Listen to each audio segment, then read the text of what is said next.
Hello, everybody. Welcome to the final YOS X Extra Time. This is us talking nonsense, no agenda, nothing planned. This one, if you thought the last ones were rambling, this one's just going to keep rambling constantly. Like I'm rambling now. It started rambling, it's continuing rambling. No one cares. We don't care. Like, what we're going to get out of this? You're going to be listening to someone else next month. So this is where we tell you, the audience, what we really think of. No, it's not. It's lovely to have you all here. I'm here. I'm Joe. We've also got Neale there. Hi. We've got Matthew there. Hey. We've got Dave there. All right, shitlords. Sorry, I had to steal that one off Kath. It's a classic. It only came too late in the season to keep on using.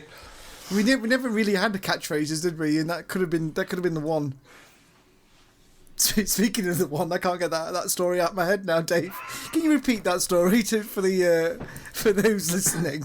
Okay, so I was in a company review the other day. You have to review your things. I work for a fairly large corporation now. So in my review, I had to write something to describe how I'm going to unleash the power of one, which is one of their new slogans that you've got to adhere to. So in my review, I wrote this. Unleash the power of one. In 2023, I fully intend to behead the other remaining mortals and bring on the quickening. I will then know everything and be a valuable asset to this team. There can be only one! Oh. Can you do it in a really shit, like, French-American accent as well? That'd be really good. I can barely speak as it is. Don't ask me to do an accent. I would love it if there were Brummie Highlanders. Midlander. There could be only one corner. Oh.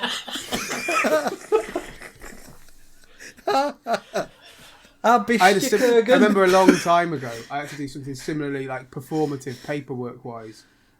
When I come back to the UK after a bit of a break, I couldn't work for a couple of weeks, so I had to get I claimed job seekers for a bit, and it's horrific. It's quite funny when you've got a job set up and you know what you're doing. It's horrific otherwise. You have to keep a diary, and I realised no one cared. So you have to have done 3 job search events to claim your money. One of mine was had a really big think.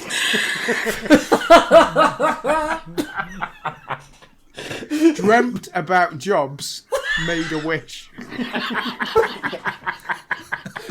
Dreamt about jobs and made a wish. Wish I had a job. Congratulations, you're hired.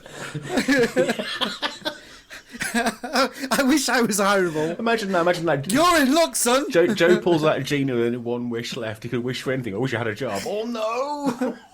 No! Fucking hell.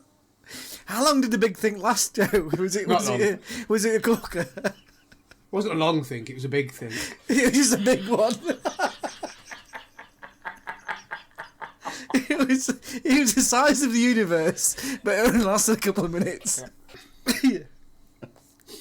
Oh man, I got tears on my actual glasses. That's not good. Oh, I've got another quick story for you. This is just one to slot in. My mate, he's a member of Midlife Gamer, and he's a bit of a wheeler dealer, and he buys and sells lots of things. He does charity shops and sells them like a vintage and things like that. And he hit on the absolute most genius tactic I've ever bought the other day. So he's just got loads of old shit clothes, and he buys like boots and things if he sees them, and he puts "as seen on fake taxi" on all the ads and makes a fortune. But who's buying that?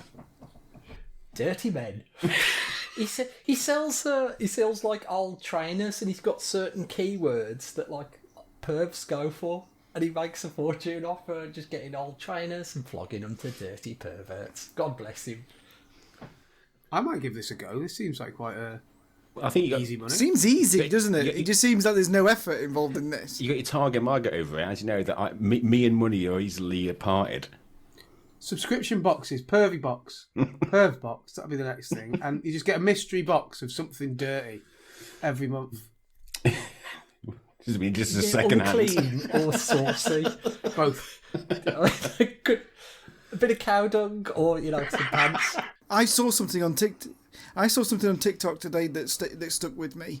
That I watched it, and I don't know. I'm quite vanilla. I've never heard of iglooing. Has anybody heard of iglooing before? No. Matthew, what's it mean? Innocent. Yeah, come on, innocent. Innocent. So I'm not going to go into too much detail, but basically this person was reading a kind of like a shocking story out that they like a party they'd been to. And they were kind of into a podcast, and the podcast was the host was reading it out. And basically, long story short, somebody brought out of the bedroom a freezer bag with what looked like 6 or 7 inch sausages wrapped up inside it. And on further inspection, it was actually lengths of poo wrapped neatly in condoms. But frozen.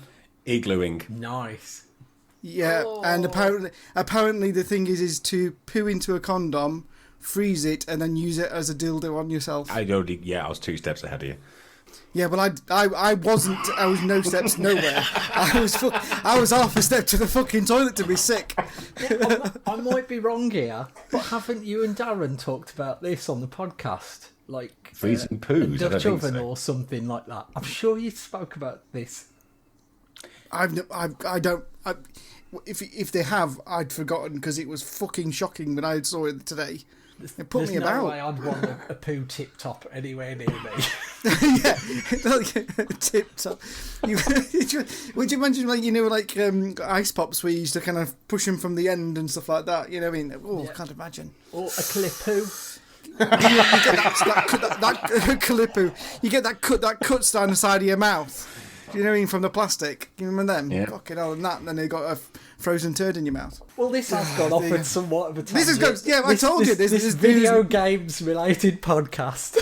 This is no agenda. This is fuzzy logic. This is a fudgy agenda, definitely. It's very fudgy agenda. We'll talk about video games in a bit. I got something to talk about. I learned something over the past 12 months. Editing, you lovely people. I only thought about this, like, as me and Joe were talking, like, 10 minutes ago. I was like, what have I learned about them? Well, I'll tell you right now. And for any times I have missed these on the edit, you'll have heard them yourselves, listeners. Let me do an impression of Joe.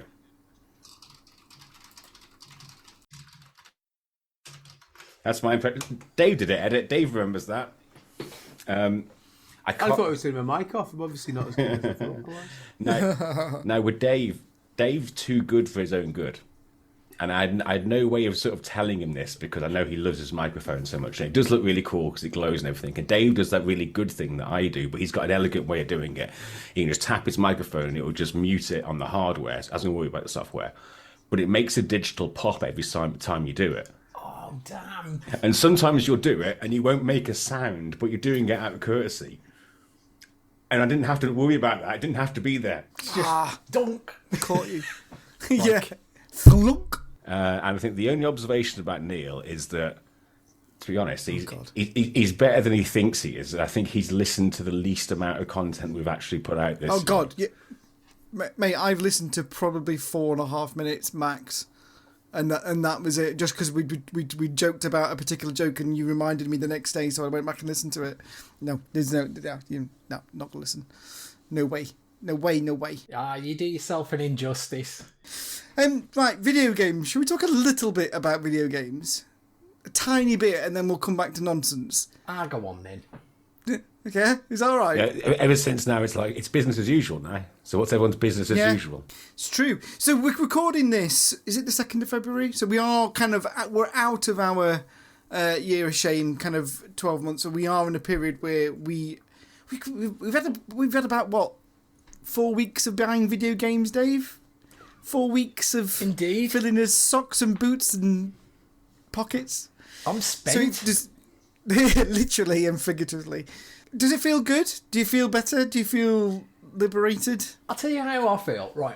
I was super duper excited to get that. Like I said, I've said this on the previous podcasts. I had a Steam wish list and I got it all in there, in the basket, ready to press go on January the 1st. So I did. Do you want to know what I bought, or are we skipping that? I'd like to. Before you do, could you tell me how much that basket was worth? Not a fat lot, actually, because everything was fairly cheap, because it was all sort of small indie type titles and silly things for a Friday or silly things for a stream game. I think a few of them were like 2.80, half a shilling. Yeah. Look, I know I'm old next week, but I'm not in old money still. Yeah. The most expensive game I bought was Atari 50, because I bought a disc-based version, and that was 20 quid, and that was instead of, what is it, like 40 quid, brand new, which is weird, because I haven't used it's the first time I've used a physical disc in my Xbox, so I didn't know if it was going to work. Oh god, it sounds like a jet engine. I do not like using discs anymore. So I spent, and it felt good, and I've not really played any of them. It's just nice to do, and I've just gone back to thinking I'm in year of shame, really, because I haven't really played anything new. Same old stuff. I have completed a few games, but we'll get on to that later. But I have spent. I bought a good few games. Good. Did you buy anything, Joe? Straight off the bat, how have you felt in the last kind of 4 weeks? I've probably been gaming more in the past 4 weeks than for any 4-week period during the podcast. This didn't quite work because it would have been my gift, but a mate and I bought each other the Pokemon games. Remember we talked about we were going to get Arceus, so you couldn't play Arceus with someone. Violet and Scarlet. I've got Pokemon Violet. He's got Pokemon Scarlet. He came round to my birthday 2 days after Christmas, so we bought it. We were supposed to switch. He was supposed to take one, I was taking the other, and then go away. Except mine didn't turn up, the one I was giving him. So he came with one. He didn't have one to take away with him. So it was January before I even started playing it anyway, but it is so much fun. I put it on. I was expecting kind of normal... I was expecting it to be alright, normal kind of Pokemon nonsense. But it's open world, and it is kind of janky, and it's got like some of the... There's performance issues with it, don't care. There's actual like Pokemon running around. You can see them. You can run up to them. You're riding a big Pokemon bike. You can catch them. You can play properly with the other person next to you. So we've played a couple of times where we've just been running around together, catching Pokemon. Oh, cool. On the phone with each other. What they have fixed, which was rubbish on Sword and Shield, like you used to do like a raid battle, but it'd be 4 of you against a big Pokemon, and you'd all take it in turns. So you'd do your move. Get your watch out. You'd be waiting for the next person to do the next move, the next person to do the next, and there was little animations in between every move, and it was really, really dull. On this one, they've gone no real time. You've got to select your move and do everything else, but it's pretty close to real time, in that everyone has their go against the big guy, and then the big guy has to go against you. You do it, and it's so much faster, and it's just so much more fun. It's much more rapid. You can move about. I've been really, really enjoying it. I've probably put 30, 40 hours into it already. Wow. I've been ill, so I was off ill for a bit, and that got a lot of it done then. But yeah, just playing through it, it's great fun. There's no... Nice. It's not linear anymore, and the old games are very do the thing, get your gym badges and all that. You've got 3 different quests you can do. One of them is the old gym badge one. One of them is helping someone with his dog who's not very well. And the other one is stopping some kids from mucking around in the park. Which, to be honest, just sounds like... Sounds like fun. Everyday life. Idea, to be honest. I was going to say, setting fire to the park. But I don't know, there's not many spoilers anyway, but once you kind of finish it, when you would normally have just about finished a game, there's like quite a bit more to do, and there's like a second level of finishing it. And then there's the big levels of catch them all, do all the other things. But it seems to have a really vibrant online community as well. It's not... you can do something called a surprise trade. So you catch a Pokemon, you send it into the world, and someone will get your Pokemon, and you'll get another one back. And on the old game, you might be waiting 3 or 4, sometimes 5 minutes to get yours back. Now, by the time you've exited the menu to send yours out into the world, you've almost certainly got one back straight away. It's just showing you how many people are playing it and how many people are taking advantage of that. No, it's been great. It's been really good fun. Apart from the Sinister... I might have told Dave about this. I don't think I told anyone about the Sinister Ditto event. So, I'd thrown one out into the world, a Pokemon out into the world, and back came a level 100, which is like the top level you can get one up to. Shiny, which means it's about 1 in 1,000 to 1 in, depending on what you've got, but around about 1 in 1,000 chance of getting one. Ditto appeared, this Pokemon that's doing other ones. And its name was the name of a website. You go to the website, it's an invite to a Discord where there's sort of this black market cloning and modding Pokemon that you can get sent to. It was this sort of dark underbelly of Pokemon genetic modification. It was really weird. It's quite an odd little investigation. You're on some sort of list now, aren't you? Yeah. Other purchases. There's not really many other purchases. I bought Mario Kart Live from Kyle on Midlife Gamer, which is where you have the actual cart and you drives around your house. Great fun. Really good fun. Has your tortoise got involved with that? No, red shell, green shell. Yeah, just wang the tortoise on the car. He's not. He's well out of it at the moment. I don't think he would enjoy it. I think we might get the Luigi one as well. If we can get the Luigi one, that's been great fun. The other thing that came out last week, GoldenEye. I've been really enjoying it. Modded the controls. Did the there's some instructions that Adam put up on the Midlife Gamer that kind of makes it playable for you. And I've quite a bit of fun with that actually. That's been great. I think and I'm still playing the Duolingo thing, learning Welsh, but they've been my gaming purchases. That's the most I've talked about games, I think, in the podcast. It is. Enthusiastically too. I know, exactly. Joe's enjoyed this. Yeah, we normally have to fucking pull this out of you. But it's been really good fun. Well done. Awesome.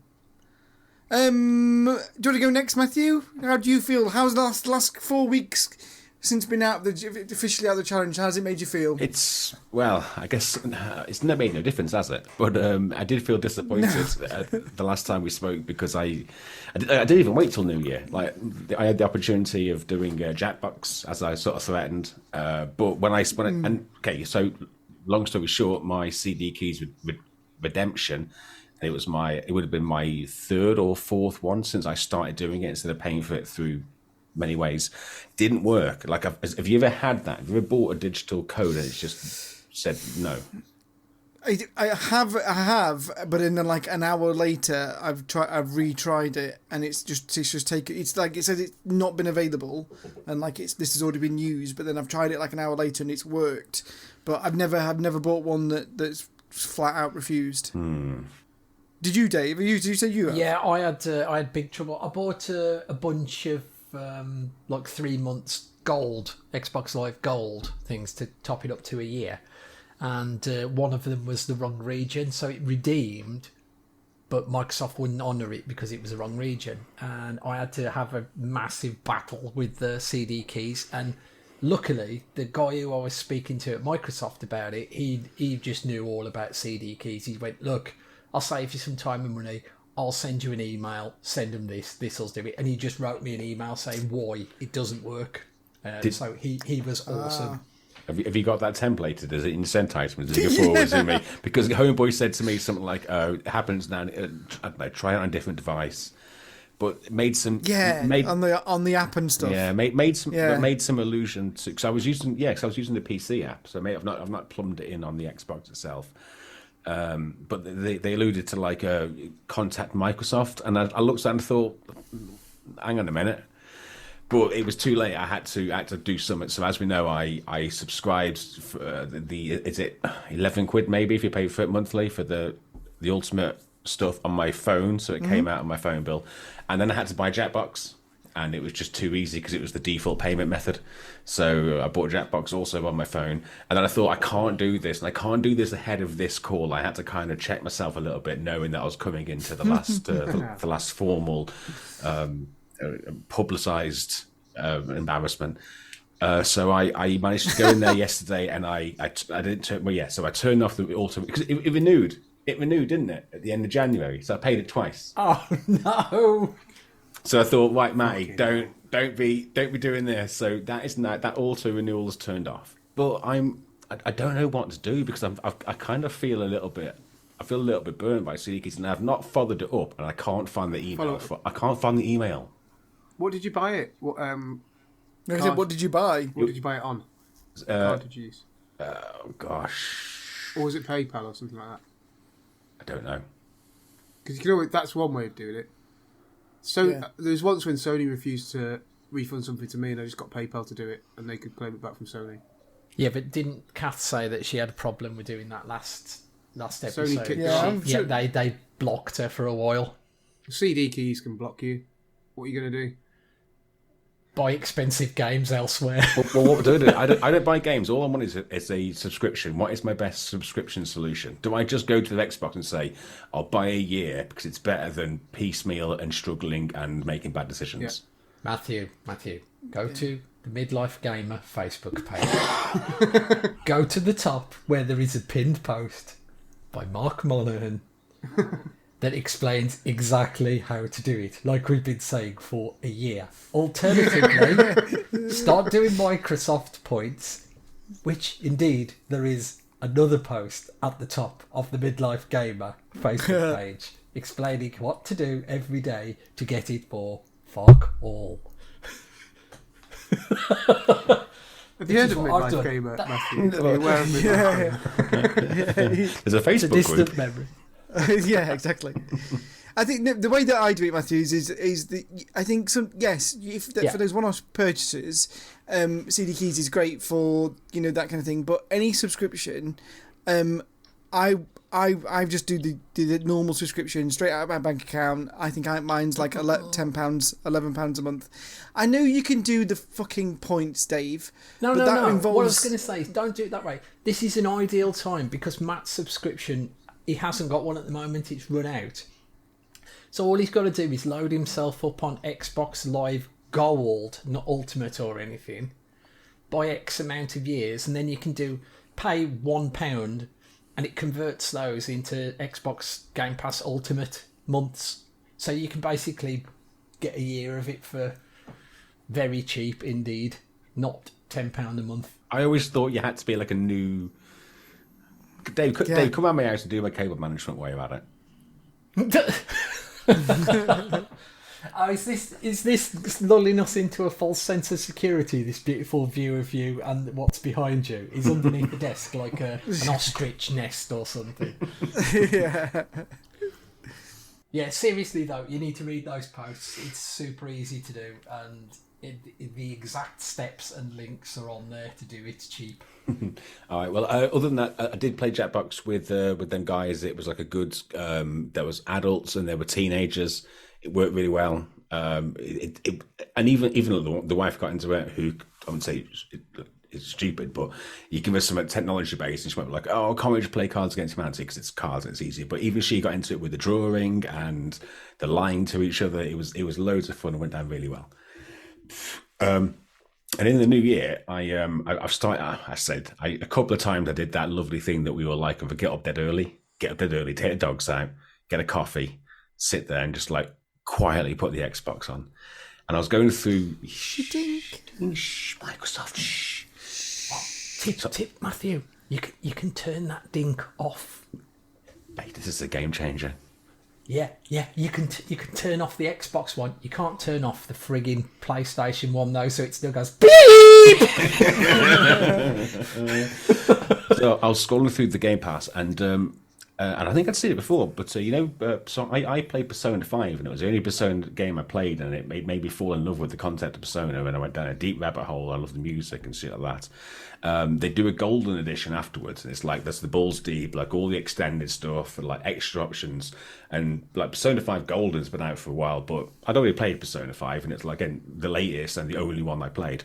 But they've got Persona 4 Golden on there at the moment, so I picked that up, and I've and it always felt weird. I thought this game Persona 5 was so good, I'd love to go back and play the old ones, but I didn't know if I could or if it would translate so well from like in this.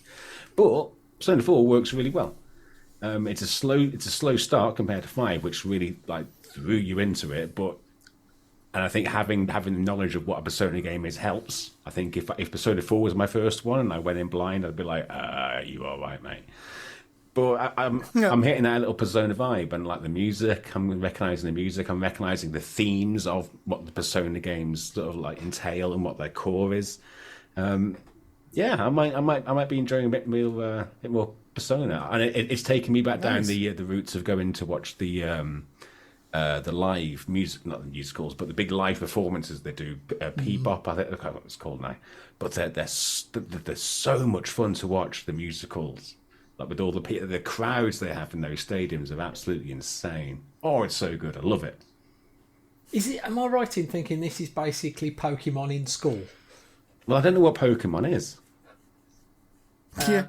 It's wild creatures. You throw things up to enslave them to you forever, and then you make them fight. No.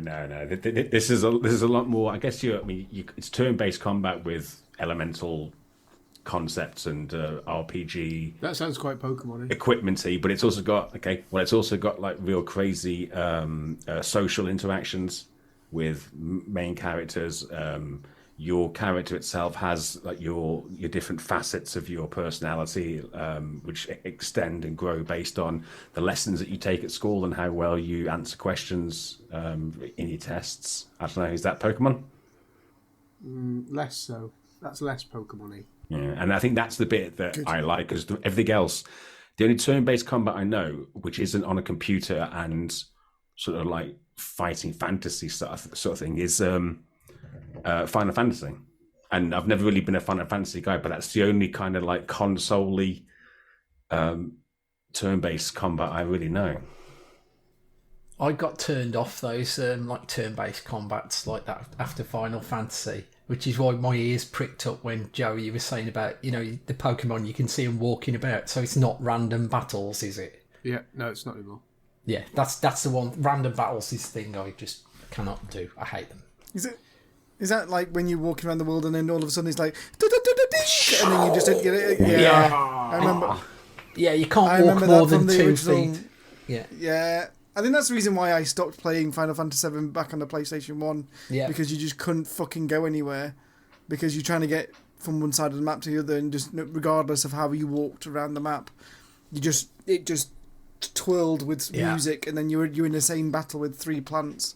I might be wrong, but I think that the newer versions of it and like the updated re-releases, I'm pretty sure you can turn off random battles these days. So it might be worth revisiting. But I think I'm PTSD'd on them. I don't think I can go back to random battles.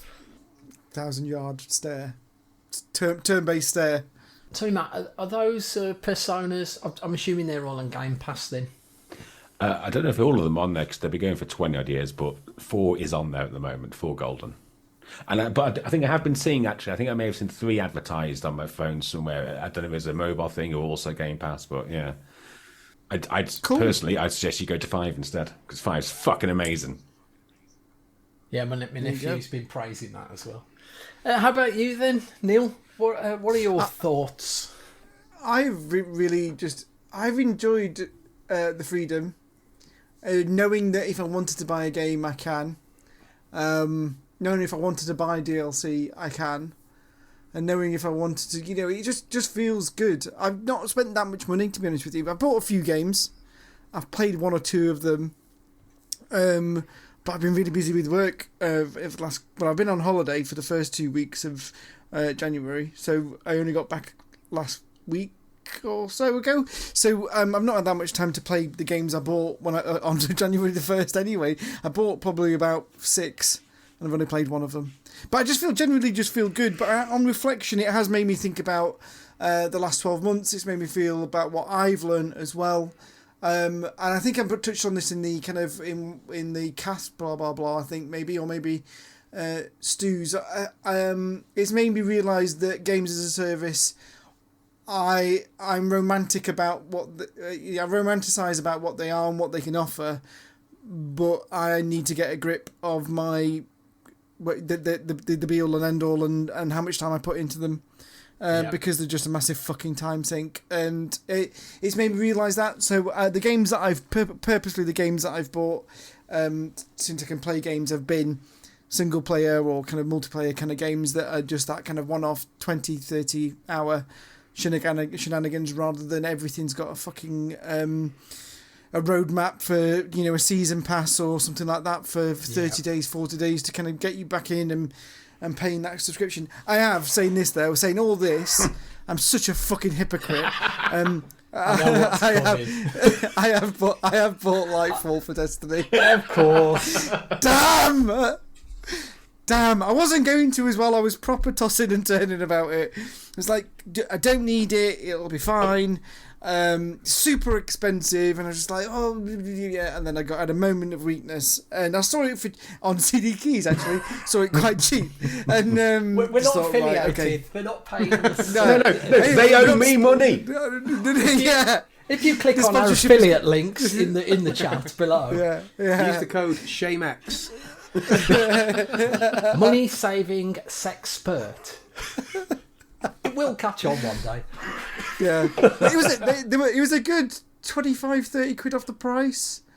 So I just thought, oh, bugger it. I will get some play out of it. But no, I've been feeling great. I've been missing speaking to you guys, but obviously that's been one of the things that sucked over the last couple of weeks or so. But I'm looking forward to this year, and I want to kind of like start listening to a lot more podcasts. I want to start like getting involved in bits and bobs again. I've been quite, not a recluse, but I've been kind of on a bit of a personal kind of back foot for a little while, and that's one of the reasons why I kind of done this podcast as well, is to kind of help me come out my shell a little bit more than I was previously. So I'm looking forward to doing that this year. That's going to be good, I hope. If it's not, if it's a tragedy, then I blame you all. You're all fucks. It's our fault. Sorry. Cool. Talking about this year, shall we slice in a little bit of news? A bit Smooth like butter, that was. Oh, mate, I almost like I've been doing it forever. So we won't be the hosts. Might participate probably, but we might. We're not going to be the hosts next year, are we, guys? So, but we do know who will be. Now they need a couple of days, they need a couple of weeks to get themselves sorted. It's a big ask to take on a big challenge like this, especially since the majority of them have not really been involved in podcasts before. So we got to cut them some slack. But should we slice somebody in? Should we introduce one of them, Dave? Do you want to? Dave's the fucking sound DJ. Come on, Dave, bring one of them in. Hi, I'm Si Stevens. You might remember me from the Year of Shame, the guy mentioned in the Midlife Gamer podcast domestic section, and as the idiot who had this idea to start with 10 long years ago. In those 10 years, so much has changed. The world has changed, gaming has changed, the shite my wife watches on the TV has changed. Well, no, actually, that bit hasn't changed at all. And neither has the amount of the game sitting unplayed and unloved on my pile of shame. Only the format, as it's now more digital than it is physical. So now I'm back for another 12-month treatment to help eradicate the pain my piles bring me. So there you go. There you go. Si Stevens, 10 years on, he went, do you know what? I need to come back and sort this out again. If anyone's going to work out how to manage subscription services, it'll be the guy who went, I'll spend a year not buying games. Yeah. Oh, God. I'm looking forward to seeing how he does, to be honest with you, because I do, every now and again I do, especially on Steam, I see wishlisting.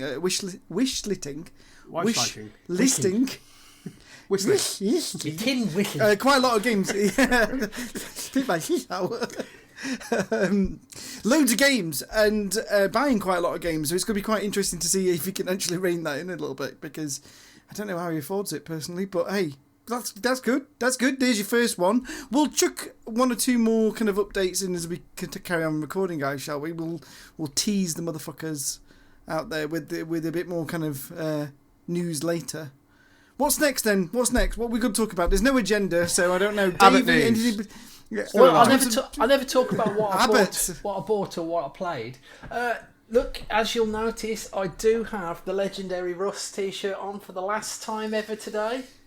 Right, do you know what we should do, Dave? Charity auction. No, I think what we should do, well, possibly actually, I think what we should do is potentially, if we meet up, if it's for your birthday or whenever it may be, I think all of us need to sign the front of that, and then we get it framed, we get it pressed in glass. What a class idea. And then charity auction. And then charity auction, that's it. And then claim some fucking money. And then I'm buying it. Yeah. On instalments, on an instalment plan. Yeah. On his credit, put it on his credit card. He just put it on eBay and he just put auto bid, so it's sold for 562 grand. I was that knobhead who put auto buy for that Mr. Blobby costume, and then woke up the next morning and went, "Oh, I haven't got that much money." Did we talk about the Russ Abbott living as a recluse last time? Yeah. Yes, we did. Yes, yeah, we did. Yeah, he shouldn't the media. I did a quick search for Russ Abbott today just to think, wouldn't it be amazing? I know I wasn't wishing him dead, but wouldn't it be an amazing twist? But in that article, one of the links is David Jason predicts a new world of teleportation. That's the whole story. That's David Jason reckons there'll be teleporters soon. That my friend is clickbait. So that wants you to click on that, and then that's a poker site. Yeah, exactly. This could be Year of Shame, Year 11's theme. Their own DeVito and Abbott is the story of David Jason's teleportation experiences. Will he become Brundle Jason? If he's going to get in with the fly and become Brundle Jason. Help me! That's a scary proposition, I thought, isn't it? Shit. Doesn't bear thinking about it. So yeah, no, I think we should definitely get that signed. We can't forget that. That is something, I mean, that has to happen. So what a couple of us have mentioned what we've been playing. I've not gone into details of what I've been playing, but I can loop back round to that then, Dave. So what did you play then, Dave, over the last kind of couple of weeks or so? What did you buy? What have you been playing? You've mentioned Dodo Dingo or whatever it's called. Dodo. Now, if I'd have had this last year, this would have been my game of the year last year. I'll be honest. Game of the year. It's dead simple. It's basically like a modern version of Donkey Kong. It's as close to like a 70s arcade machine platformer, only released now. It's fantastic. It's piss cheap. Everyone should go and buy it. It's great fun. Nope. I bought a great shoot 'em up called Drainus. It's like an R-type shooter. Again, cheap. Drainus. Sorry. Yeah. Right. Okay. So don't sing that. I bought a game that is very much like Star Fox on the PC. It's called X Zodiac. I told you that I've been playing that Star Fox mod from a SNES ROM. I've just been totally into that. So this was a no-brainer. I finally bought Trombone Champ, so that's getting streamed one night. I completely forgot about that. Right, is that on Steam? Yeah. These were nearly all on sale, by the way, over the New Year. So great. I bought Arcade Paradise, so I can finally have my own arcade that my wife doesn't get annoyed with taking up space. It's quite expensive. I didn't expect it to be that expensive. It's like £11. Which one? Trombone Champ. Oh no, it was like £6. Wow. Right, New Year. I'm gonna wish list. And I'm going to sit on my milk in the store and explain me wish list. When I'm cleaning windows. Okay, I also did Giddens a solid. I've finally been able to get the Pier Arcade. I bought that too. Oldie worldy arcade, a mechanical arcade game simulator.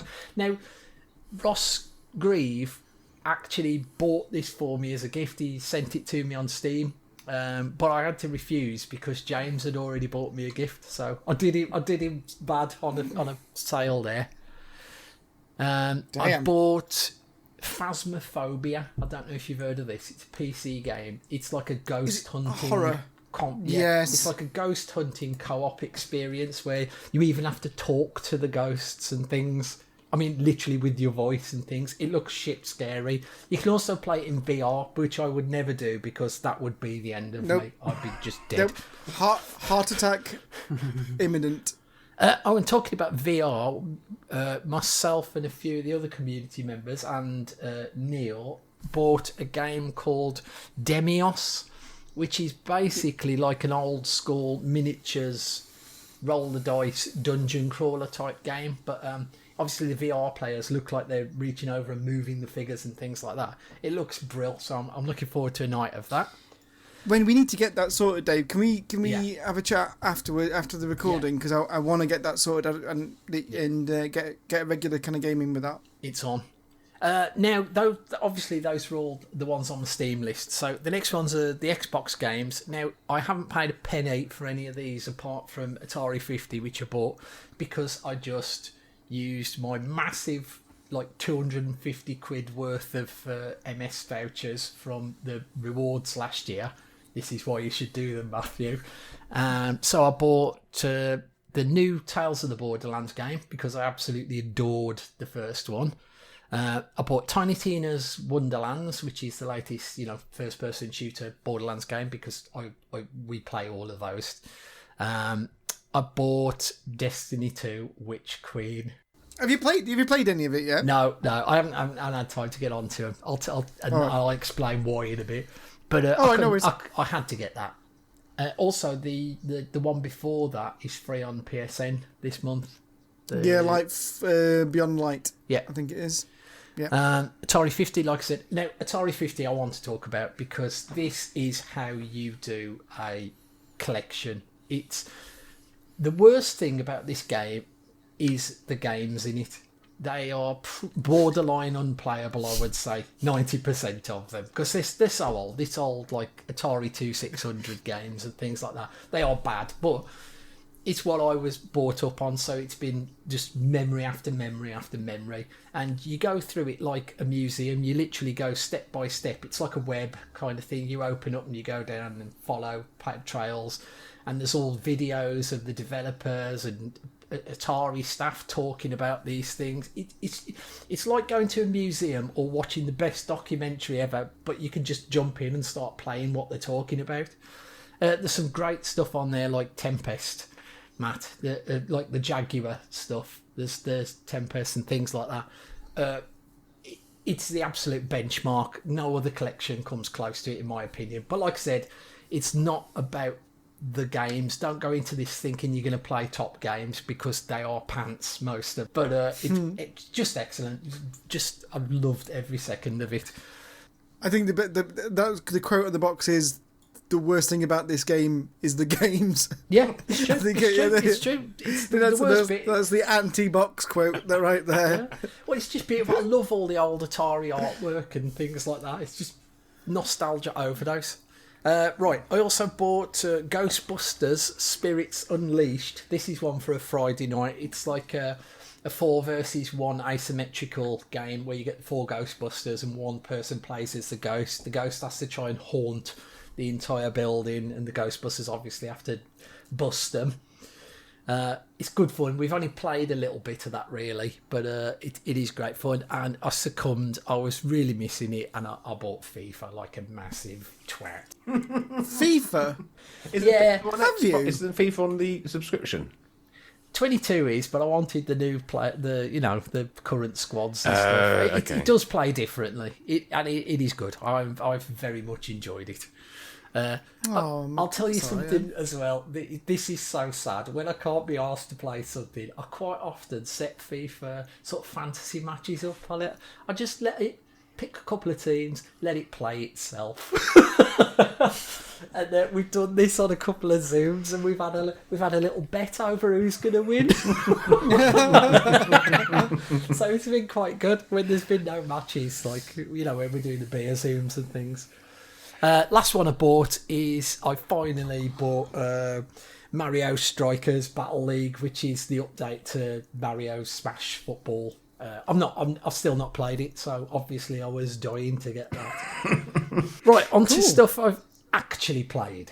I'll do these really quick. Right, Hello Neighbour 2. You are someone who's trying to go into a house. There is a big pedo neighbour and he tries to get you, and it's quite fun and it looks pretty. It's good. Finish that. Completed. Somerville is like Inside, but it's not as good, and the controls are janky. It's okay, but it's nowhere near as good as Inside. Yeah, I'm not going to spoil anything. Don't spoil it, because I've got 3/4 of the way through that. I think it's only like a 5 or 6 hour game, isn't it? 5 hours or something like that. Probably at max. Absolutely smashed through it. I think I've done about 3 hours worth, and I know, looking at the chapters, because you can go back and replay particular chapters.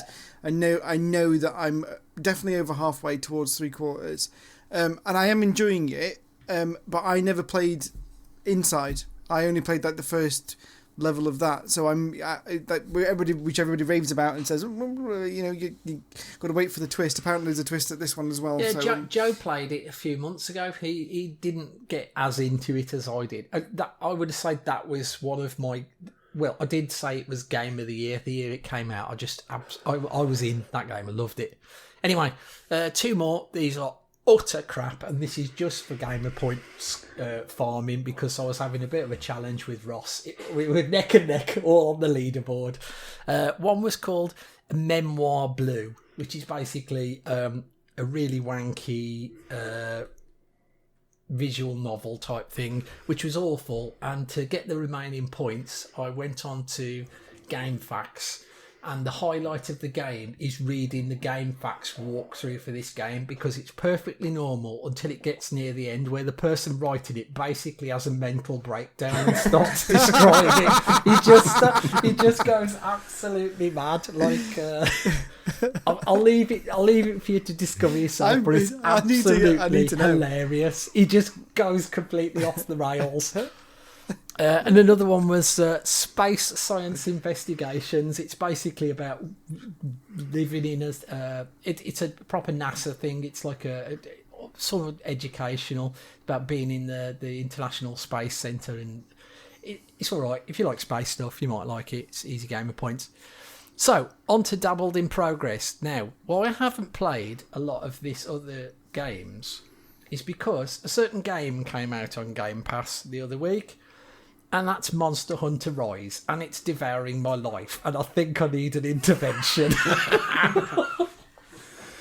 This isn't your first flirt with the Monster Hunter game, is it, Dave? No, of course it's not. I'm somewhat of I put like 900 hours into Monster Hunter World on the PS4, and I did have this on the Switch. I still haven't bought the Sunbreak expansion, but the performance on this is just so much better. It's like playing another game. It's like the next gen version. It's like everything's 60 FPS and it's smooth as silk, and it's just brilliant. I just love it. I can't stop playing it.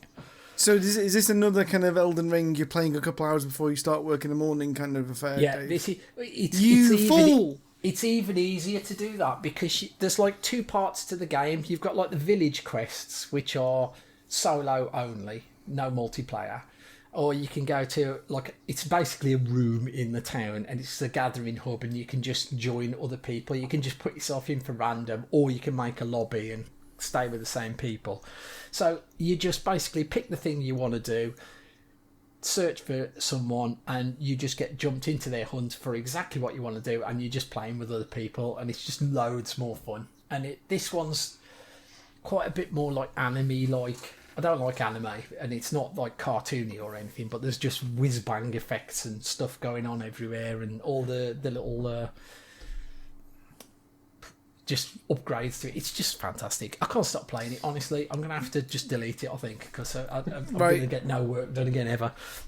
So is it possible for you to give us, by the end of the podcast, how many hours, when did you start playing it, and how many hours have you done? I'd say I'm on about 30 hours, and I only probably started playing it like about 2 weeks ago, which is not that bad. But I've been playing other stuff as well. I thought you were going to say like you played 30 hours and you started it this morning. No, that type of like impossibility. Hold on, then. Let me have a quick look. I'll tell you exactly how much. It's probably more than that now. Oh no, I lied. I've been playing for 2 days, 14 hours. Okay. Almost double. 30 hours, almost 3 days. You know what I mean? 1 day, 5 days, you know. Yeah, that's about it. Your average retro stuff. Oh, I did a bit of a community night the other night, which was a bit of silliness fun for Neale and Ross. I wanted them to try something out. Yes. Go on. You can talk about this. Tell everybody. Okay. So it was last Friday, wasn't it? It was it was my first Friday night gaming for a little while, and Dave was like, "Right, come online. I want to try something out. I've got an experiment." I was kind of like a bit dubious, but so basically, it got me to install a program on my computer, which I can't remember the name of. What's it called? Can we say it out loud, or should we just? It doesn't matter. It's a little install anyway. Yeah, it's a tiny install, and I'm one of these people that's quite nervous about stuff like that because I'm just an absolute arsehole that will get viruses and Trojans and stuff. But I trust Dave implicitly, so installed it. Dave's streaming his screen, and basically, in a nutshell, we started playing Mario Kart. Well, which version of Mario Kart were we playing? But we were basically streaming it. We were playing it. Me and Ross were streaming our PCs to Dave's PC, and then Dave's PC was processing the game. Yeah. So basically, what happened was I mess about with emulation all the time. So I've now got a way that basically I can stream whatever I'm playing on my machine. Like you'll see it on your screen, but your controls work, so you can actually play it. So that's right. This is games that I own fully. I got Nintendo Switch emulation working, which works better than an actual Switch because you can 4K it at 60 FPS. So I had the other guys playing multiplayer, Smash Brothers. That's Mario right. Kart, Mario Party, and so on. From awesome. What I was doing on my PC. Yeah, it's magic. And the good thing about it as well, though, Joe, is a participant as being on the other side and having my controller register on Dave's PC. There was hardly any lag whatsoever, like Stadia and take heed kind of thing. It was almost seamless, but definitely you could definitely play. We played for like a good hour or two, didn't we? We played quite a few things, and it was great. It was really good. I was surprised because I'm usually the kind of the streaming kind of sphere you are dubious about that. You got to just get kind of fobbed off and end up dying constantly, but I never won a race. But I never, if I was even in the same room, I wouldn't win a race. Did I hear you he was really wrong? good. Did you confess that you had never played a Mario Kart before? No, never have. Unbelievable. No, even my mom has. yeah, she's 78. Anyway, yeah. So that's me. That's all the games I've done. Really, sure there's more, but those are the important ones. How about you then, Neale? Okay, so the games I bought when it came to January 1st was let me cheat a little bit because my memory is terrible. So I bought a couple of things that were on my wish list as well, actually, Dave, and I just kind of think, obviously you mentioned that the kind of that Demio that we purchased together. I also bought the Greg Giddens' game, the Peer Arcade as well. I also bought the game that I mentioned a couple of times while we were on the podcast that I was kind of like my temptation piece, which was Dying Light 2. I bought that as well. That was going for quite cheap, and I just thought, right, yes, getting it. That sounds like something, not something that I've not turned it on yet. I've not kind of actually played any of it yet whatsoever, but it's there, and I got it for quite a decent price as well. Neale, I'm really looking for. Before you carry on, is that PC or Xbox? PC, mate, unfortunately. I've got a copy of that I bought in, what was it, 21? I bought it in 21. The game didn't come out till 22, so I couldn't play it. So now I can. Mate, I didn't know that. Well, I did know that at the time, but I forgot that. I would have got it on Xbox otherwise, mate, because I would have played it through with this. But I'm looking forward to it. I'm actually looking forward to playing that. I picked up Vampire Survivors because everybody was raving about it. Yes, Dave, this is you've got obviously played this, haven't you? Yeah. Yeah. So played that. I quite like it. I've never really branched out fully into the whole kind of die, rinse, repeat. Build up your generational kind of power kind of play kind of game before, but I love how simple it is. It's fantastic. Wait till it gets its hooks into you, Neale. I think I've been playing matches that last around about between like 13, 15, maybe just under 20 minutes. I've not done the kind of the big ones yet. They've not got a full screen of shit chasing you. I've not had any of those yet. But I love the fact that it's a pick up and drop. Whenever you've got 10 minutes in between something, when you're waiting for a meeting to start or what have you, that's where I've been kind of enjoying it. So I'm really glad that the games do get longer. Initially, it's like your goal's to survive half an hour. That's the big goal, and then you realise that there's more, and then you do the more, and you realise there's more, and then you do that more, and you realise there's more, and so on. Well, Ross's 1000G that, so ask him about that. He's the expert. Crikey! All right, okay. Well, that's okay. That proves that he does no work at work, doesn't it? If he's able to do that. The other games that I picked up, it was a game that when it came out this year, I had my eye on and kind of was a bit close to. Had a little bit kind of strange reviews when it came out. Not a lot of people kind of wasn't what people were expecting, but I've played about 5 or 6 hours this week. I picked up that Gotham Knights, and played a little bit of that the last 2-3 nights. Nice. I quite like it. It's not an Arkham game, so don't treat it like one. It is a bit weird in places. It basically the premise is it is a Batman game. You play a member that you can't swap out on the fly, but there is a central hub, the Belfry. You can go back in there in a day-night cycle and then become another one of the characters and take another character out. They have got slightly different fighting styles, different weapons that they use. And different kind of like power plays they can do and what have you. But you basically play as one of the kind of the Bat family, so Red Hood, Batgirl, Robin, or Nightwing. You are solving crimes in Gotham. There is obviously a much larger story arc to go for, but it's got quite a lot of RPG elements to it as well. So there's a lot of like weapon crafting. It feels like I know you've played a lot of this, Dave, so you'll know exactly what I mean. It feels I know there's probably a name for it, and I don't think the game that I'm about to mention in comparison was the first game that ever did this by any means, but it feels a lot like the Avengers game. Oh, when you can where you got like there's like 3 parts of their kit that you can upgrade to craft into like their suit, body, the arms, and So you can do the suit, you can do the melee attack, and you can do the kind of distance attack kind of upgrade, and you can kind of do that, and that's quite good in that. It is good. It has crashed on me twice in one session. That was a bit shit. Crashed straight back to kind of the Steam screen, so a little bit crap. But I'm only kind of level 6. Is this PC and is it co-op? Yes. It is PC. It is co-op. You can set it to come into so you can join anybody's game, right? And you basically whoever hosts that game. That I think the way that it is that.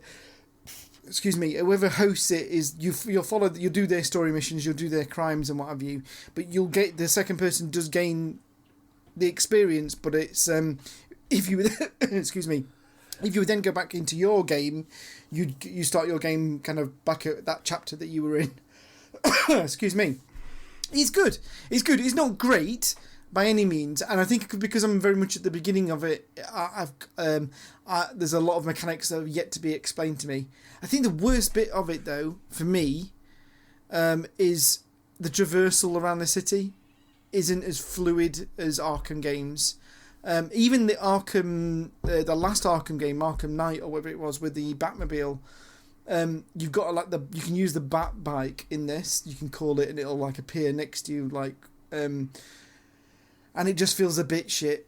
It's not. You don't feel like you're going at speed. You don't feel like you've got any kind of momentum. It's a bit rubbish, but hey ho. So I've been playing a little bit of that, and will continue to play it. And then if there's anybody who wants to come and join in my co-ops on the PC on the Steam version, you're welcome to. I think the only other. Yeah, I mean, if you can get it cheap, if you can get it from under 25, I'd say if you can get it under 25 quid, it's worth it. I think I paid 32 or something like that via our sponsor. And then the other game that I bought because I don't know why, but like algorithms on like YouTube and TikTok, when they get you, don't they? If you watch a video to the end and then they just fucking swamp you. Red Dead Redemption 2 seems to be following me around for the last 6 weeks, right? it's just following me everywhere I go.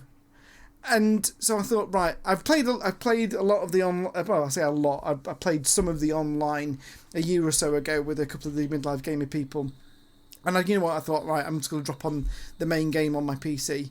And I think I paid something like 15 quid or something like that. So I've got that in the bank. That's the next big kind of open world game that I'm going to get into. Nice. And I'm going to look forward to every single bit of it.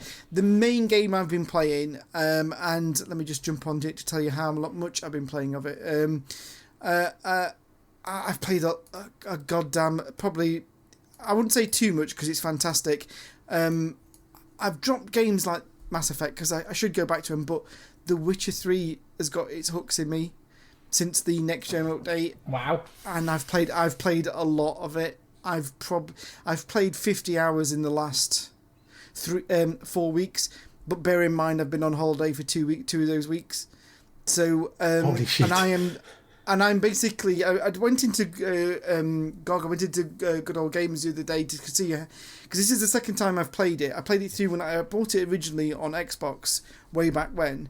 And I knew I played a lot of it, but I don't really remember a lot. I played a lot of it while I was drinking and kind of on my own, kind of not remembering where I am and things like that. But I played like 120 hours of it on the Xbox. Wow. And I've done 50 odd hours already. But because I'm not drinking and I'm remembering what I'm doing, I'm enjoying it a lot more, and the leveling up and the kind of the mutagens and the kind of the RPG elements are all making a lot more sense to me. So I'm enjoying it a hell of a lot more than I did previously. So I am really deep into that at the moment. I've got, like I say, I've got the next gen version, which and it's come with both the large expansions, the 2 large expansions, which I am looking forward to playing. So I'm not going to touch Red Dead until I've done The Witcher.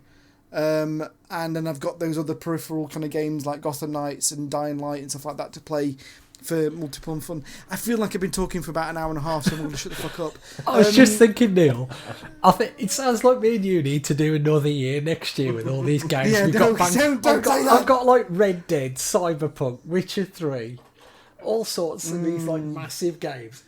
When am I going to play these? Somebody stop me buying games. How can I go about this? I tried to tell you during the could you? And I think I even posed the question to you during this year. Do you think you could stop? Like, can you put the kind of the emulators down? Could you? And you were like, no, I enjoy them too much. Why would I? Why would I fuck around with stuff like that? So.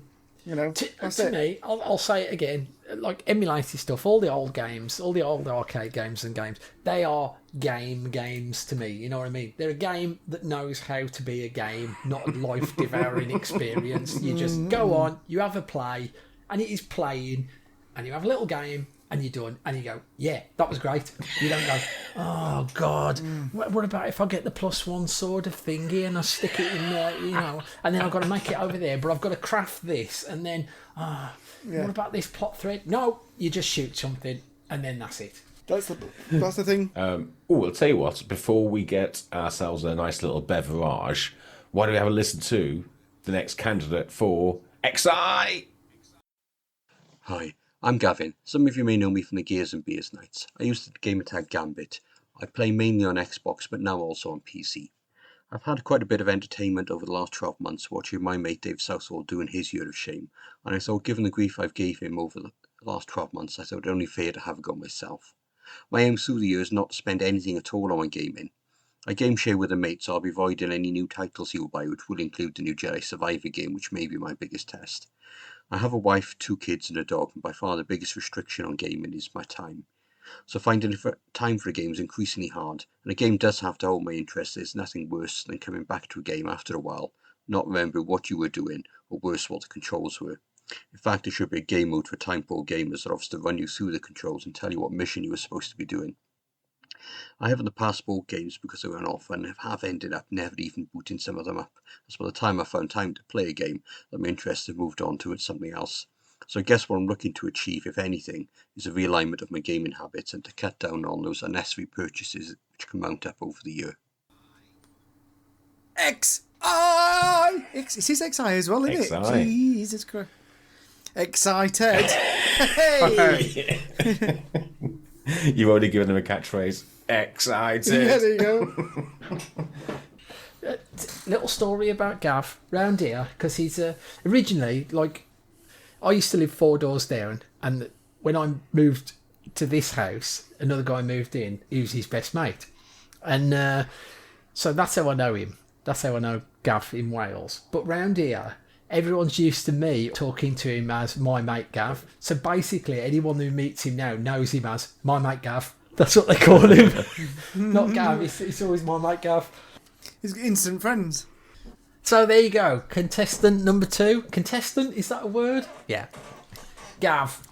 Host AKA number 2. Gambit. The big Welsh fecker. Everyone knows him as my mate Gav. He's going to struggle this year. God bless. I you know, to all those that sail in the ship of XI, I wish them well. But they're all going to struggle, because it looks like this could be a bumper year of games. But even if it wasn't, I think they'd fucking struggle anyway. To be honest with you, yeah, it's going to be hard, especially for the 2 newbies. Now remember, Gav works in law profession, so he will be using every rule book tweak and loophole that he can. The Chewbacca defence. Yeah, loophole. Right, well, we'll have to wait and see. I feel, I just think he's going to struggle, because I think what will happen, Dave, is that you're a tremendous Friday night flirt with games, and you'll make a couple of suggestions and he'll be pissed. Excuse me, and you might lead him to temptation beyond his control. Exactly. So Exactly. You're going to need to rein yourself in as he reins himself in. Talking of which, so go on. How difficult did you find this year? Let's have a conversation about that. Let's start with you, Neale.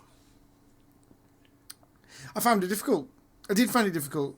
I wanted to buy a couple of games that had come out. It wasn't just normal kind of like big releases for me or anything like that. I wanted to play some of the kind of the smaller kind of Steam games and what have you. But it was also kind of like DLCs and microtransactions, because I don't tend to hold back. For something like, say, Destiny or what have you, you can buy the kind of the in-game currency for transmogging your character and stuff like that. And obviously all this year, I've not done any of it, and I felt it quite restricting. And because I didn't see the monetary kind of value stack up, I was like, why am I doing this? This doesn't feel good. I'm not enjoying it. So I know I did struggle this year, but the good stuff outweighed the bad. So I think having the camaraderie, having you guys, the kind of the Facebook group, the people poking fun at people and stuff like that was quite fun. So I think it kind of made up for it. But would I do it again? Because obviously this was my second year participating. Would I do it again? No. No. If I wanted to kind of restrict myself in this way and kind of learn the lessons that I've learned, I think I'd just have conversations with people instead, rather than punishing myself. It'll depend when you're next moving house, Neale.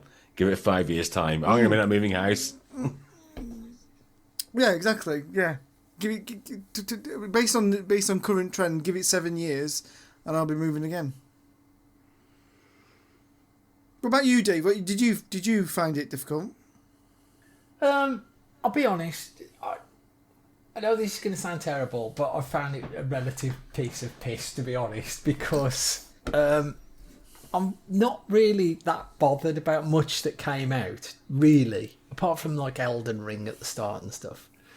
And also, I've got I said right from the start, I got this tight. I'm not going to give a fuck about retro, and that's been the meat and two veg of the year for me, really, and that's what I've enjoyed, to be honest, this year. I would have done that anyway, but I'll be honest with you, I have noticed the difference in the old bank account, to be honest, because I've not been spending. Yeah, absolutely, not massive, but noticeable. But yeah, no, I didn't find it too difficult. And would I do it again with the same rules? I could probably I probably will. I won't. I can't see myself buying that much more this year. So I'll more or less be doing the same with what I've bought already. I think I've found that that's going to last me now. I've got enough. I know I don't need to, go out and buy some more. I had the big super excited bit of, I can buy games. I'm going to buy games. Didn't really need to, but I've got plenty now. So I think I've learnt they will last me. And also, as I was saying earlier, I've got more than enough to last me 2 or 3 years, if I'm being honest with you. I've just got too 3 lifetimes, Dave. There's 2-3 days worth of games. There's no way I could go through every. If I put every single game on end to end now, I don't think I would get through them until I die. I'll be honest. It'd be enough abbots to reach the sun, wouldn't it? Really, to be honest with you. What about you, Joe? What have you learnt, Joe? What have you learnt this last 6 months? Fucking hell, difficulty. Yeah, how difficult have you found it? I think because of the way I play games normally, I haven't found it cripplingly difficult. I might buy 1 or 2 games a year anyway that are on release and everything else. Sometimes I will leave it. If it's not getting massive hype, I'll leave it. I'll play it a couple of years after it comes out. It doesn't really bother me that much. And I know that I'm still getting the same entertainment and it's about half the price by that point. But so some games I will pay that early release tax and everything else. But so in terms of that, it's only been 1 or 2 games buying worth of difference, if you know what I mean. I've just not bought 1 or 2 games, which is what I would normally do throughout a year. What I have noticed, it's been hinted at already. I'm enjoying it more when I can just get something new and play it and get on it. I don't think I enjoyed the times that I did. I didn't do as much gaming. I didn't enjoy it as much when I was doing it sometimes. I've loved speaking with you lot. I've loved all that. But when I've been playing a game, sometimes in the back of my mind is I've got to do this for the podcast. I've got to do this to tick off one of the games on the list. I'll talk about it. And I loved the bit where I was thinking about, I'll have a chat. Oh, this bit's good. I'll have a chat about this. I'll make a note of this so I can have a chat later. I didn't occasionally I thought, I better put this on. I better start playing Mass Effect so I've got something to talk about. Oh, man. I liked Mass Effect. And I think the fact that it became a job meant I enjoyed it less. Yeah, with the pressure, if there's pressure, it felt like that work mentality, then that's fucked. Yeah, but it's I've got back into Majora's Mask again this month. I did it a bit, got sort of bored of it. I've come back to it it's brilliant again. It's so weird. It's just something about it feeling like a job, it feeling like a chore. Complete opposite to me. For me, it was just I'm just going to play what the fuck I like.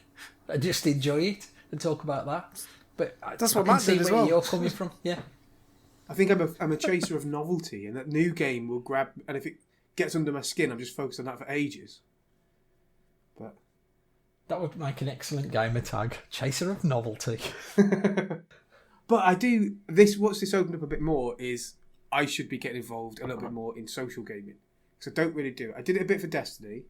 I think I did it too much for Destiny to the point I was like, I don't want to make a date to spend 2 hours doing this, which is what it sort of became. And sometimes I'd be on there till 1 o'clock in the morning on a work night trying to do a raid when it shouldn't have been doing that really. And you spend it, but then there's the other end of that scale, isn't there, where you're doing some social gaming where you're just nipping on a little bit of time, do a little bit, muck about, go back off again. And I think it's finding the balance between those. I do like turning on a game and playing it straight away.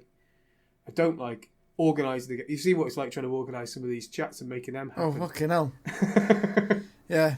It's not it's not easy to wrangle 5 guys that have all got families and careers and stuff like that. So, yeah, but I know what you mean.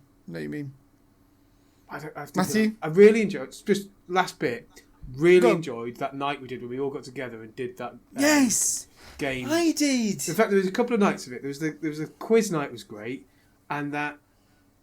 So I keep thinking of it as those Mega CD games, but they're not Mega CD games, are they? I call them I call them Mega CD in my head as well, but then I have to stop myself from saying it. Yeah, I think if I've got one regret this year is that we only did one of them. We didn't do 12 of them or more.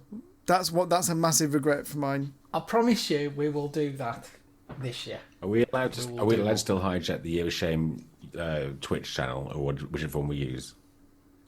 Oh yeah, well whatever. Yeah, we'll just put one out. Do you know anyone who can get access to the Midlife Gamer channels? I don't know if you know anyone who's got any sort of access to any of that. I don't know. Matt forgot the passwords years ago. Don't you worry about that. Can we get Terry? Does Terry know? So Matt, what about you? Have you found this difficult in any way? No, it's been an absolute joy. It's been a joy. I've been kind of like the past couple of years. Like I bought the Xbox, and it was the joke was on the lead up to the start of the show was like, oh shit, you got an Xbox? I'm like, yeah, I did, and I never really used it, and I still don't use it as much as I used to, but I have found myself sort of just thinking about gaming a bit more, and thinking about how I enjoy. So I have all this like free time. And I'm one of those guys who can just like sit in the corner and open a game on my phone and disappear for 3 hours. So it kind of reminded me that, you know what, sitting down and playing games is a ton of fun, isn't it, Matty? And you can do it on your own as well. For some reason, I found myself in this world where like I can't enjoy a game on my own if I'm not like playing it with other people or the wife sat there watching me. But I started to play a game just like headphones on. It's just me. I mean, like Neale, you say that you can just sort of like twist from one station to another for like a quick half-an-hour bash on this. The concept of a half-an-hour bash on something probably means like an hour's worth of logistics in my head to kind of get into that. Yeah. So it's been nice to kind of get into it, and I know that like obviously playing it, I don't have a backlog, and I wasn't buying games anyway. What was nice this year was to be absolutely part of the zeitgeist of Elden Ring, and it was my Joker, and I'm proud it was my Joker, and I was so happy to be playing it when you guys were playing it. It was like, I remember that was like a big gaming moment, and it's been years since I don't think I've ever been that part of it when it happened. And I remember after, I think whoever got it first, but I was like, wow, maybe I'll wait until afterwards, because it's definitely Dave. Definitely. But it'll be cheaper and all the wikis will be out, and like that's sometimes the best part of that game is getting it in that initial explosion. So like Joe, with your Pokemon game, like that's where you are now, aren't you? It's the initial, well, it's not the initial launch, but it's popular at the moment. Can it drop, or was it all right? No, I think I was just about to say actually that's the one. My big regret is I didn't use my Joker on Elden Ring, because I think if we had all four of us playing Elden Ring, that would have been ace. We really fucked up not getting that on the same format as well. Yeah, massively. You didn't need a wiki, Matt. You needed a Davey, because I think Dave was basically everybody's wiki for that particular game. Yeah, everybody went to Dave for a bit of a support. That's what I enjoyed a lot. I mean, like Watley and Spink and a couple of others. I spent hours and hours and hours on Twitch, like going through things with them, like tweaking the builds to get them through things and stuff. Like I said, it was a bit of a cultural phenomenon, and undisputedly game of the year for me by a country mile. Nothing come remotely close. Apart from if we do it all yeah, I wasn't going to say. If we'd all played it together and we'd all done that learning kind of curve together, and co-op, that would have been quite cool, wouldn't it? Yeah, that would have been cool. That would have been good. Cool. Excellent. Right, let's just shoot the shit, shall we, for a bit? We've talked about games for ages. So what you got planned for this year? What are you doing? What are you going to do with yourselves? Have you got any big plans? Dave, are you going to do anything apart from obviously your Highlander attempt at work? Yeah. Apart from that, exactly. I've got to get the quickening, and then I can do anything.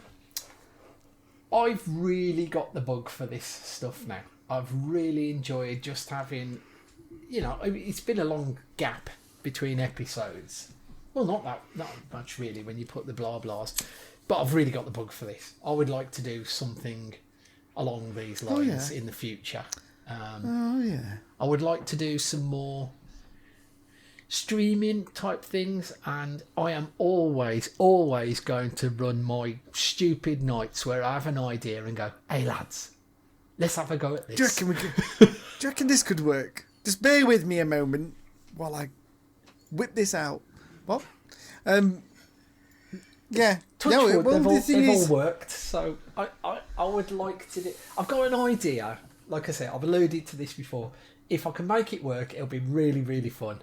But I don't know. Like I said, I don't know if it's technically feasible. That's what doing those tests with you playing the emulated stuff and stuff was all about. So, yeah. Nobody got my Blazing Saddles quote. I got your Blazing. I got it. Well, I recognised it, but I couldn't place it. I'm glad that you helped me out because that would have wound me up. Yeah. That's it. He's been good recording, isn't it? It's been fun.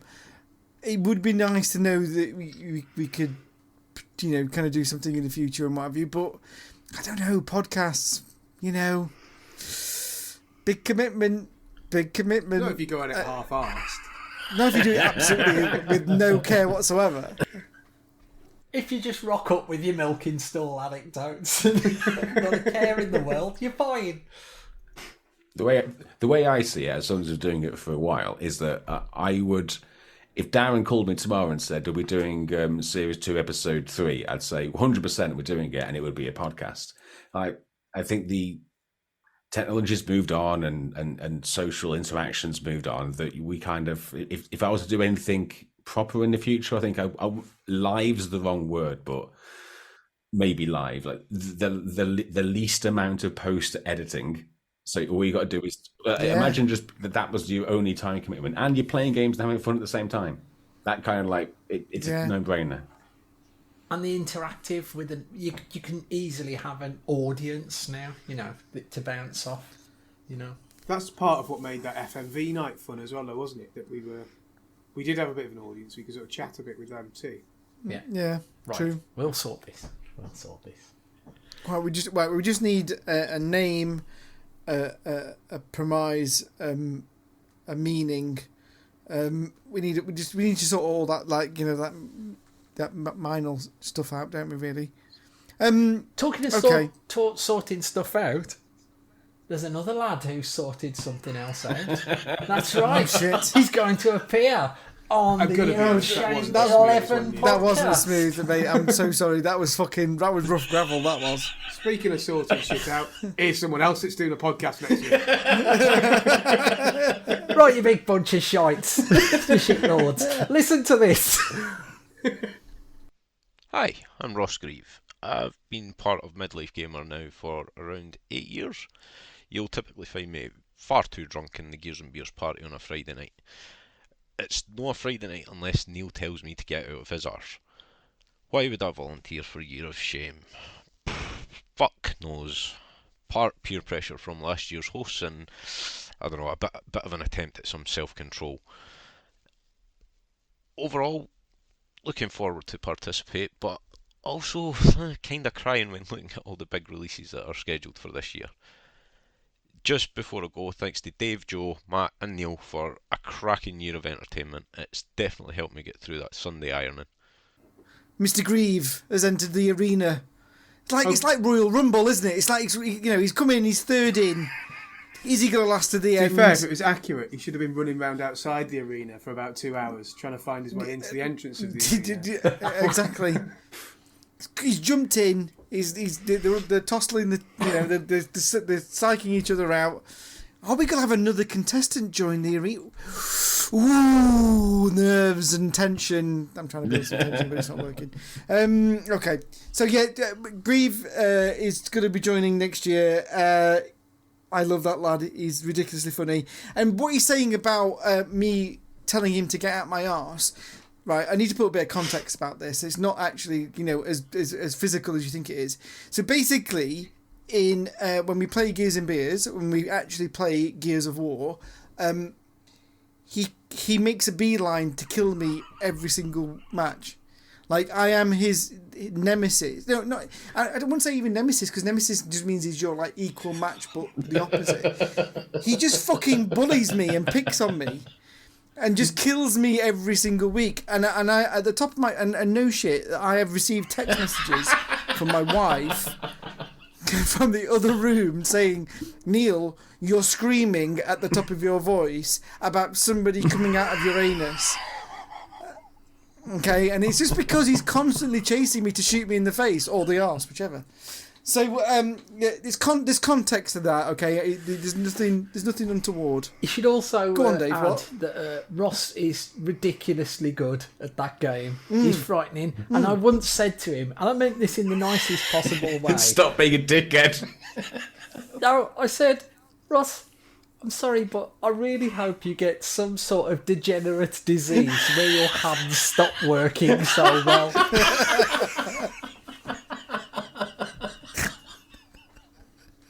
Ouch! Realism's just hit. Talk about it. Hitting somebody with some fucking harsh future. I wish you one of the harshest future. I wish you one of the harshest futures ever. So there we go. We've got 3 contenders in the ring. We'll find out about a potential 4th later. Has anybody got anything else that they want to say before we kind of wrap up and say our goodbyes to the kind of the Year of Shame X audience? Joe? I've got a tiny bit of closing nonsense. So okay. What the hell is that? I went to a blacksmith's forge and made this object here. I think I'm going to have to go back. It's absolutely amazing. It's for podcast listeners. It's a sort of weird pirate knife with a tentacle for an end. It was absolutely incredible. Wow. It looks heavy. Bar. It looks really heavy. That's straight out of Sea of Thieves, that is. Is it sharp? No, not massively. I haven't sharpened it. It's just the end. It looks a bit sharp at the end there. It does look like it's got a bit of a like. You could definitely fine. cleave somebody with that. You could definitely. It's heavy enough that end is quite painful. Oh, I wouldn't want to suffer that end. Definitely not. So that and inspired by this had to happen. I don't know if. I don't know what. Oh, here we go. Can't go much higher than that. Right. Sword of Omens, give me sight beyond sight. If I did sight beyond sight the first time and nearly took the ceiling off, the plaster off the ceiling. It's huge. Actually, it does fit your eyes. So for those, obviously for everyone, because we don't record the visuals for this. So I thought we needed a much lacking visual element to the podcast.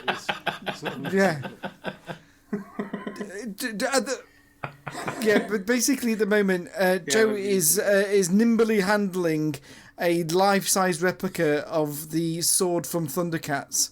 I'm going for slightly larger than life-size because that's the pommel and that's my human-sized hand on it. Yeah, but you haven't got a paw, have you? You know, you're not a cat. I think Lion-O's bigger than the average man. Yeah, you're not a lion. Oh. Has he been done, do you think, Lion-O? Because he hasn't got much in the Has he been neutered? Yeah. Snarf. So was that a purchase then? Like, was that significant? It wasn't ridiculous. It was silly. It was silly, but it wasn't right. Okay, good. I love talking in these terms, Joe. Like, don't give me facts. Just give me roundabout descriptions about particular things. So it wasn't ridiculous, but it was silly. It's great. About 2 PS5 games worth of money.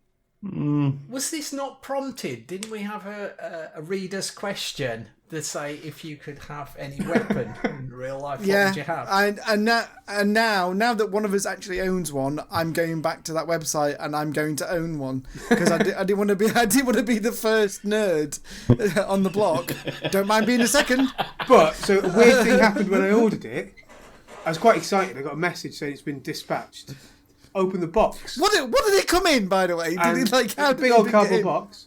Opened it, and I've got to be the only person who's gone, oh shit, I've been sent a Viking sword by mistake. So I've got a massive. So it's called the King's. I've never seen Vikings, the TV show, but it's the King's sword from that. Wow. And it's a huge Viking sword with runes written on the side of it. And nice. That sounds cool. Quite an odd admin problem though. Excuse me. I've ordered a sword. You've sent me the wrong sword. Yeah. There's a big difference. Mine's a fantasy There's a big sword. difference between Vikings and Thundercats. Yeah. Sword of Omens, not Sword of Kings. Jesus. Fine. You've got one job. You just couldn't read it. They were great about it. They were really good. And in fact, they shipped it before I'd sent that one back, so they shipped it, and the guy that brought it took that one back. Love that service. They were I really just good. thought, I better not let my HR department know we're talking about buying swords here. Yeah, exactly. You will definitely be on a watch list at this point. I could say fulfill the prophecy that you've already laid down. Oh my god, is there a Highlander sword on that website? We need to know. Fade away. I want to go in there, and I think at the time we talked about the swords that we wanted, and I think I mentioned I wanted a particular, my answer to that question was a Destiny sword. I scrapped that. I'm gonna be looking for a Witcher one now. The Witcher swords are on got there. those.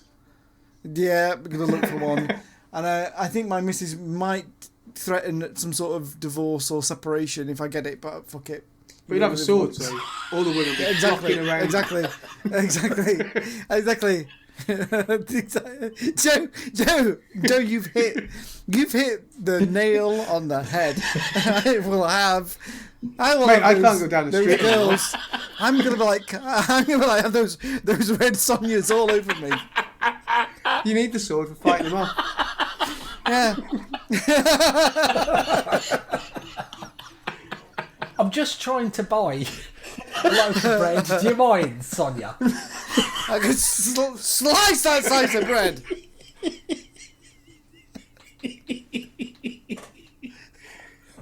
No, get off my jerkin. Get off it. Can't reach inside my...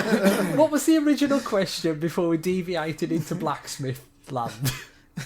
I don't know. It wasn't even I think a there was question. any further comments. I think the question was any. Yeah.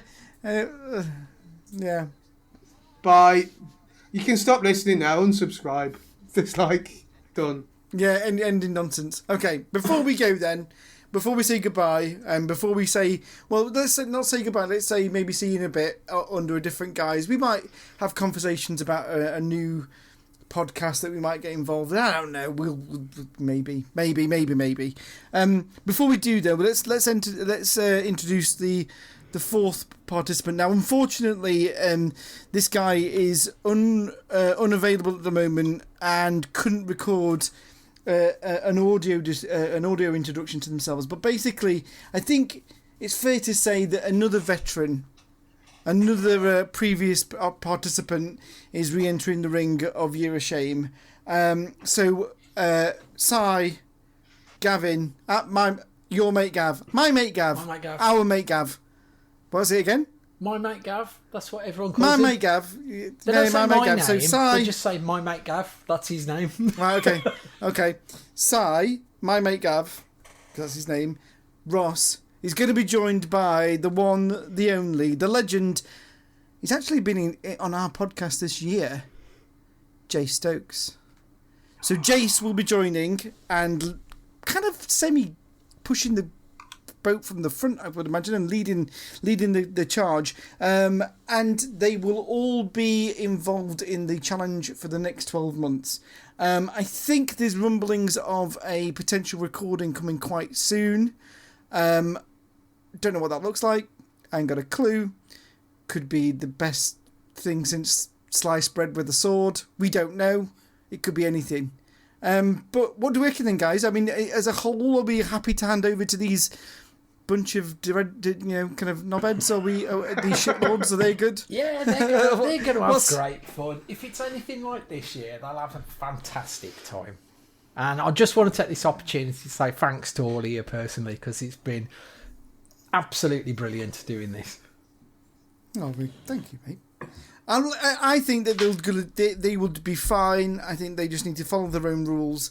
And if they need us to come and join in for a couple of episodes, all of us, some of us, I'm sure we'll make the time and help them out. But yeah, no, I think they'll do good. But no, I echo you then, Dave. I've enjoyed everybody's company. I've only been mocked probably 4 or 5 times an episode for saying things wrong and being drunk. Yes, it's red wine. Tell you actually a story about red wine, Joe, since that mockage is coming back. Somebody at Christmas left a bottle of wine at my house for a Christmas party, and it's actual Snoop Dogg red wine. Wow. Yeah, it's called Cali Red. And I was going to bring it. Isn't that one where you can scan the code on it, or there's an AR at the back? And yeah, and you can ask him a question apparently. Yeah, it's downstairs. I was going to bring it. I wasn't going to drink it. I was going to bring it and kind of. I'm sorry, when wine starts talking to you, it's time to stop drinking. Yeah, exactly. I can talk to my drink, but when he starts talking back, then fuck it, it's gone. Excellent. So we'll wrap up. Any final thoughts, Joe? It's been brilliant. Thank you, you three. It's been great spending time with you. Thank you, people who've been listening. I think we've had a better time than you have. But it's been brilliant. 1,000%. Really good fun. 1,000%, definitely. Mr. Moore, how about you, mate? Yeah, you okay? It's been a blast. It's been a blast, and I'm looking forward to spending as much effort, if not more, doing something similar with just you lot, or hanging out more. Just generally, I need to hang out with people. It's what I'm taking from this. Hang out with people, Matty. Your friends. Yeah. Be social. So good luck to the next year. Good luck to the guys next year. Good luck in your challenge. Hope you have half of the blast that we've had. I hope I hope you have half as much fun as we have. Like, no more. Yeah. I hope the podcast's almost as good as our year. Yeah. And if it reaches anything close to us, then we're gonna somehow pull the plug. Yeah, exactly. We'll delete everything. Just don't rate, don't like. We'll unsubscribe. We'll unsubscribe and unlike. And on that note, I think we'll call it quits, shall we, guys? Oh dear. Thank you. Right, Love you guys. We love you. Take care. Year of Shame 10. Bye, everyone. Vamos. Vamoose.